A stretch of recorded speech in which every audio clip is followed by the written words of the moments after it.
आपको हर कोई बोलता है कि कंसिस्टेंट रहो, डिसिप्लिन रहो। अगर आपको अपनी लाइफ में सक्सेसफुल होना है, अपने गोल्स को अचीव करना है, तो कंसिस्टेंट रहना पड़ेगा, डिसिप्लिन रहना पड़ेगा। इसके बगैर आप अपने गोल्स को अचीव नहीं कर सकते। लेकिन आपको किसी ने ये नहीं बताया कि कंसिस्टेंट रियलिटी में रहा कैसे जाता है। क्योंकि आज यूट्यूब में लोगों ने एक बुलशिट फैलाया हुआ है कि कंसिस्टेंट ना बहुत टफ है, बहुत बोरिंग है।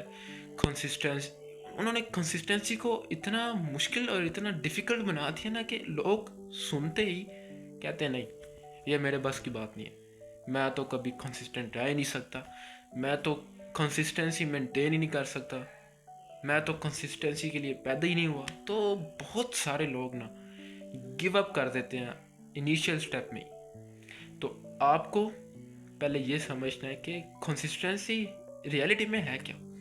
मैं बताऊं, मुझे पर्सनल ग्रोथ में ना काम करते हुए 2 साल से भी ज़्यादा का टाइम हो गया। मैंने बहुत सारी चीज़ें सीखी हैं। मैंने आपको अपनी इंट्रो वाली वीडियो में भी बताया होगा।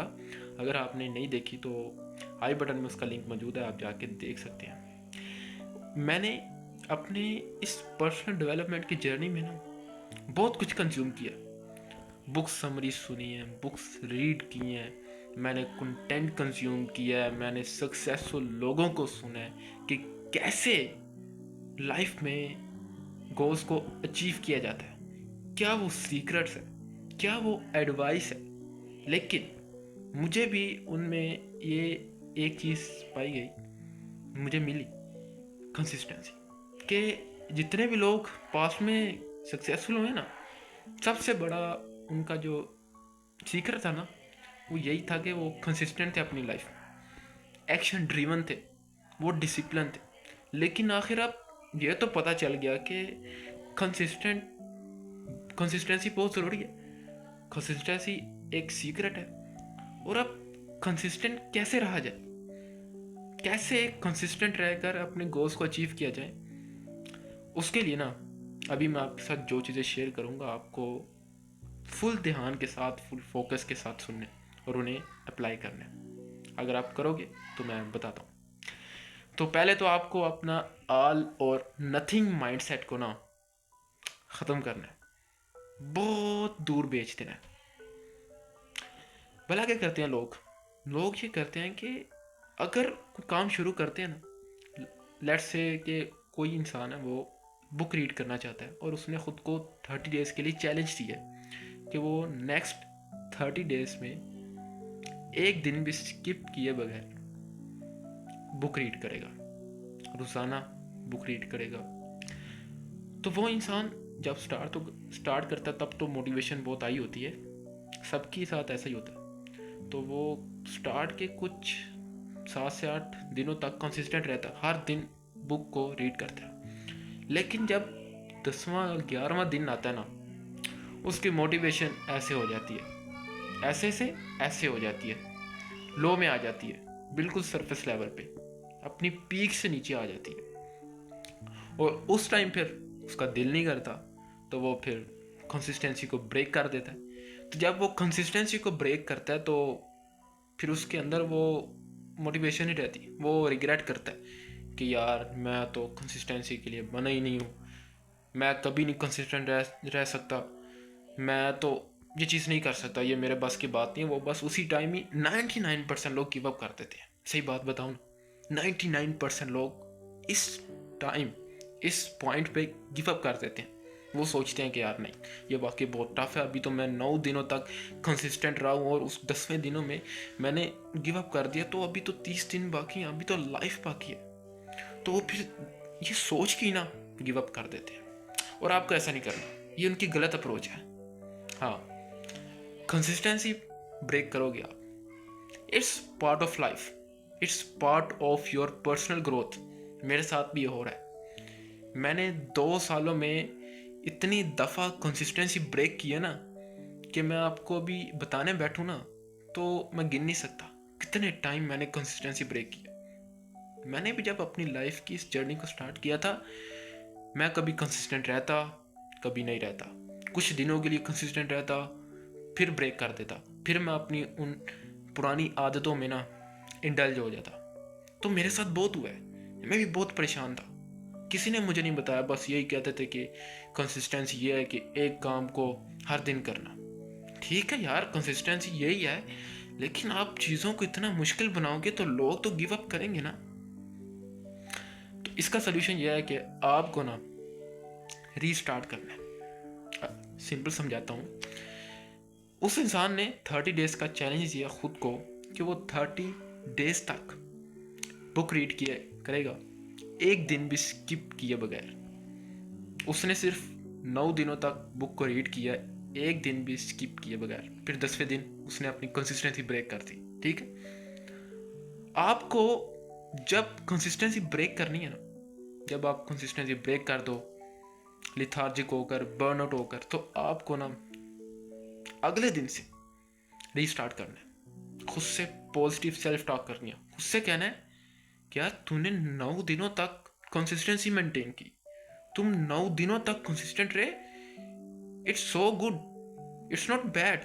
तुम्हें ये सब खुद से कहना है। और जब तुम ये सब खुद से कहोगे ना, तुम्हारे अंदर वो मोटिवेशन आएगी ना कि अगले दिन तुम दोबारा से उस काम को करना स्टार्ट हो जाओगे, दोबारा से तुम बुक को रीड करोगे। फिर इसी तरह से आप कुछ दिन निकालोगे, फिर आपकी मोटिवेशन नीचे हो जाएगी। देखो, मोटिवेशन ना ज़रूरी नहीं है। हमने मोटिवेशन को बहुत ना हाइप बना दिया कि यार मोटिवेशन है, मुझे ये काम करना है तो मुझे मोटिवेशन चाहिए। यार नहीं, आपको सिस्टम चाहिए। आपको एक सिस्टम क्रिएट करना है जो आपको फोर्स करे कि यार ये आपका टास्क है, it's your responsibility, you must have to do. आप अपनी कंसिस्टेंसी जब भी ब्रेक करो तो आपको ना रीस्टार्ट करना है। आपको खुद से ये कहना है कि मैं अगर कुछ दिनों तक कंसिस्टेंट रह पाया हूँ तो मैं आगे भी रह पाऊँगा। तो आपको कभी भी ये नहीं सोचना कि मैं कंसिस्टेंसी के लिए बना ही नहीं हूँ। आपको ऑल और नथिंग माइंडसेट को ना ख़त्म कर देना, छोड़ देना, और आपको रीस्टार्ट वाला माइंडसेट अडॉप्ट करना है। तो नेक्स्ट टाइम कंसिस्टेंट रहने में अगर आपको कोई मसला हो तो आपको रीस्टार्ट माइंडसेट अप्लाई करना, आप माइंड ब्लोइंग रिजल्ट्स देखोगे। और दूसरी चीज़, बहुत सारे लोग ना परफेक्शन के पीछे भागते हैं। आपको परफेक्शन के पीछे कभी नहीं भागना, ये बात याद रखना। मैं खुद भी अभी तक ना, अभी तो कम हो गया हूँ, मैं बहुत ही ज़्यादा ना परफेक्शन के पीछे भागता था। मुझे लगता था कि लाइफ में ना सब कुछ परफेक्शन के बारे में है। ठीक है यार, आप चीज़ों को ऑर्गेनाइज करो, होनी चाहिए चीज़ें ऑर्गेनाइज, लेकिन यार अपना स्टेज देखो। अभी एक बिगिनर है, वो परफेक्शन के पीछे भागेगा तो वो बर्नआउट तो होगा ना, जैसे मैं बर्नआउट हुआ हूँ। सही बात है, मैं ये सारी अपनी एग्जांपल्स आपके साथ शेयर कर रहा हूँ। मैंने कोई स्क्रिप्टेड नहीं की ये वीडियो के लिए, कुछ नहीं किया, मैं अपना एक्सपीरियंस शेयर कर रहा हूँ। तो आपको कंसिस्टेंसी ब्रेक करनी है, होगी आपसे कंसिस्टेंसी ब्रेक, लेकिन उसके बाद उठना है। देखो, शिकस्त खाना बुरी बात नहीं है, लेकिन शिकस्त खाकर हार जाना बुरी बात है। आपको हार नहीं मानना, चलते रहना है, ग्रो करना है। ग्रो आप आहिस्ता से करोगे, लेकिन आप ज़रूर करोगे। Something is better than nothing. बहुत सारे लोग तो परफेक्शन के पीछे भागते भागते कुछ भी नहीं पा पाते, लेकिन अगर आप ये अप्रोच अपनाओगे ना तो आप बहुत कुछ तो नहीं, कुछ ज़रूर पा पाओगे, ये मैं कह सकता हूँ इस वीडियो में। तो मैंने आपको देखा नहीं है, मैं ये बात श्योरिटी के साथ कह सकता हूँ कि यार आप अपनी लाइफ में ग्रो कर सकते हो। आपके पास वो पोटेंशियल है। आप अपने पोटेंशियल, अपनी एनर्जी, अपने टाइम को वेस्ट मत करो कंजप्शन में। मैंने खुद ये सब किया है। मेरी ये एडवाइस याद रखना और इसे ज़रूर अप्लाई करना कि कंजप्शन में कुछ नहीं है, क्रिएशन में है। अगर आप जानो ना कि सक्सेस का वो क्या सीक्रेट है, तो वो यही है कि start creating and stop consuming. Elon Musk ने कंज्यूम नहीं किया, उसने क्रिएट किया। जेफ बेजोस ने कंज्यूम नहीं किया, क्रिएट किया। बिल गेट्स ने कंज्यूम नहीं किया, क्रिएट किया। तो अगर आपको भी next Elon Musk, Jeff Bezos, Bill Gates बनना है ना, तो उसके लिए आपको क्रिएट करना पड़ेगा। कुछ भी क्रिएट करो, कंजप्शन से बाहर निकल आओ।